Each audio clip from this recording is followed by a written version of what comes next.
Hello everybody, this is Dan Miller for Bluegrass Unlimited magazine, and today I have a special guest with me here in Harrisburg, Missouri. This is Mickey Abraham, and he's come to hang out for a few days and pick and visit, and so I asked him if he wouldn't mind giving a mandolin lesson today. So take it away, Mickey. How's it going, Dan? Good. Really great to be here. Really beautiful place. Happy to be in the room.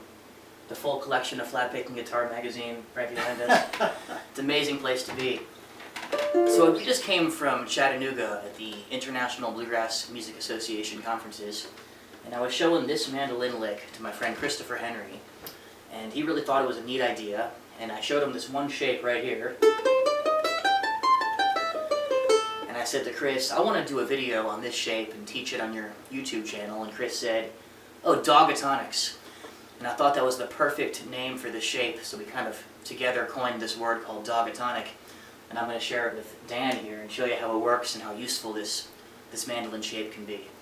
Basically, I'm going to only use two strings, just the A string and the E string. You can take it way further than this, but I'm going to teach it to you with just two strings. Instead of playing a regular A major scale of 0, 2, 4, 5, just do it one fret wrong and play 0, 3, 5, 6. On the next string, 0, 3, 5, 8. So it is very geometric. On two strings, 0, 3, 5, 6, 0, 3, 5, 8. That's the way I look at it. This can really cover three chords the way I'm going to teach it to you today. This would either be an A minor sound. Play me an A minor chord, Dan. Perfect for an A minor song. Play me an A major chord.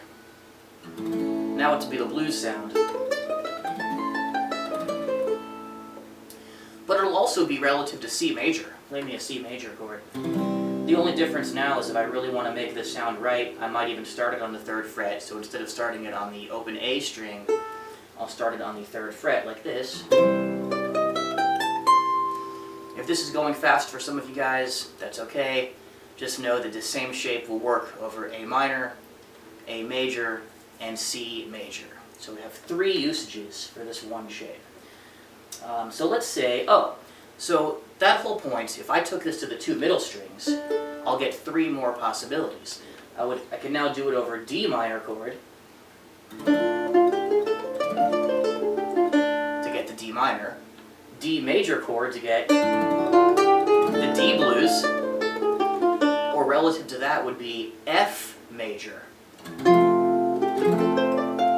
So that's three more usages. This won't work for every chord in the whole world. This is very specific to just these chords, and I'll show you why in a second. If you move this to the bottom two strings, we'll get three more possibilities. It'll be G minor, which is not very common in bluegrass. Usually people use a capo. Or it would be G major for G blues itself. Or B flat, if you did happen to have a B flat chord. So you might be wondering, can you do this in other positions? And not really, because what makes this the Dawgatonic is where the open strings lie. So for example, if I played this, I'm purposely using these two notes. Some people might be tempted to go, that's totally different, you see. Like, to get these two together is totally different than this. A singer couldn't even do this. A saxophone player couldn't even do this, because part of the magic is getting that shimmer of the two strings to ring together. So now let's see how to use this shape 0, 3, 5, 6, 0, 3, 5, 8 in a really useful context to get some really hip David Grisman Dawgatonic type of ideas. Let's say you're doing a classic like Lonesome Fiddle Blues. I could play the D minor Dawgatonic over the two middle strings over the D minor chord. Then when he goes to C, I play the Dawgatonic on the top two strings to get the C major, back to the D minor chord, to the two middle strings only, and then when he does the tag, I'll stick to the D minor. Exactly. Let's run through that A part one time, and I'm going to use exclusively what I just showed you guys. 2, 3, and...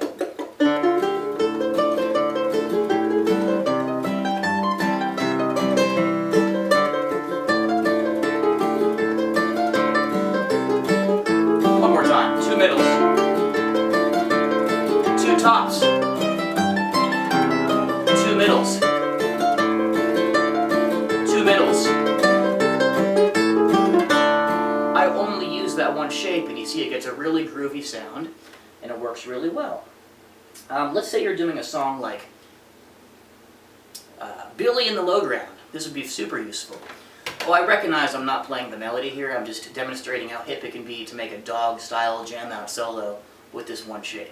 So you're playing the chords to Billy in the Low Ground. The A part, I can play this one over the whole thing. Why? Because this is both the A minor and the C.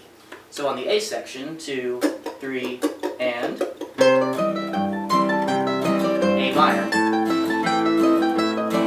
C. One more time.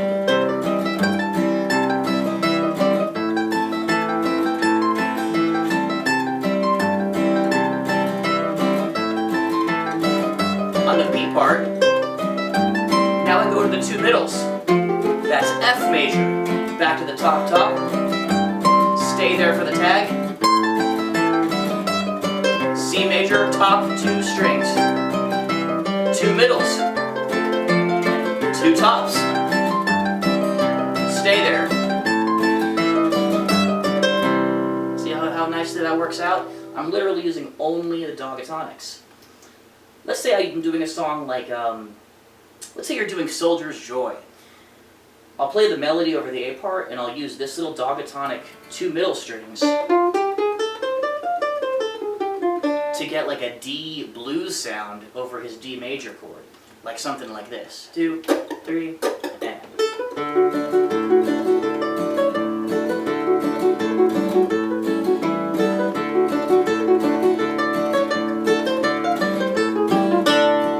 See, that's like a bluegrass hot tag.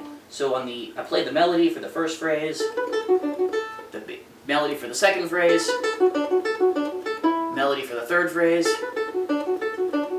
and then right here, go up a fret and do that D minor blues Dawgatonic to get like a bluesy D major type of sound. Another thing this might work over would be, let's say you're doing a song like Wayfaring Stranger in A minor. I'll go back to the top 2 strings. This would involve A minor, D minor, and E major, but I can play the Dawgatonic A minor over the whole thing. Maybe something, I'll play it and I'll kind of talk through it while I play.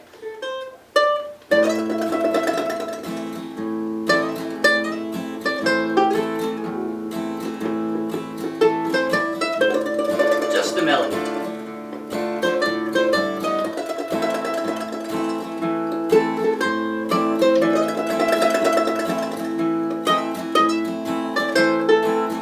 Now right here, all Dawgatonic and A minor.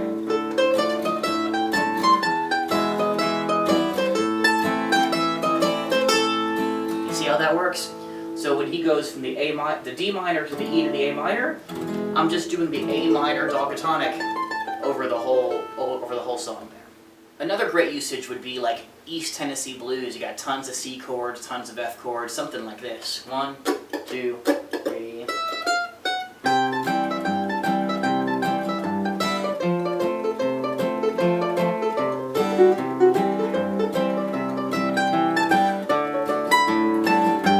Dawgatonic, F Dawgatonic, C to the end,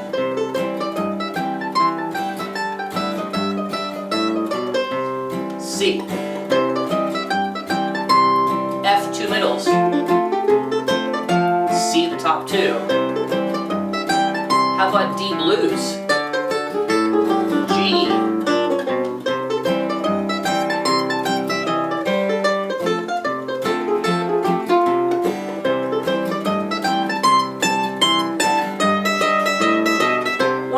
C, F 2 middles, C on the 2 tops, D, G, C, that was the 2 middles, 2 tops,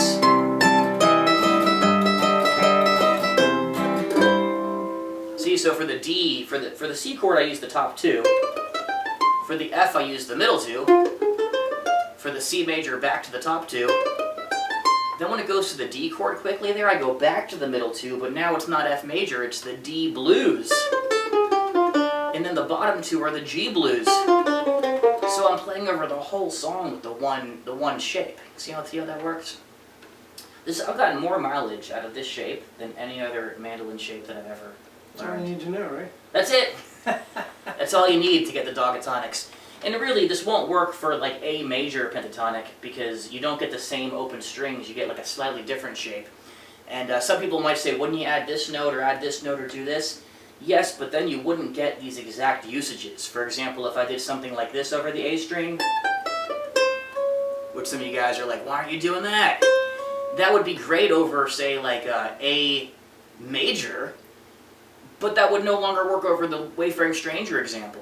Or if I'm already having this built into the lick, it wouldn't work over that C major in that East Tennessee blues. So by sticking to just this shape, you get those three usages. The A minor over the A minor songs, the A blues over things like Gold Rush or Salt Creek or Big Mon. Like let's say you're doing something like this,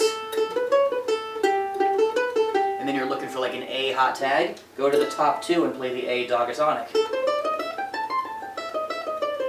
Something like that. So in your Gold Rushes, your Big Mons, your Salt Creeks, you use the A blues up here.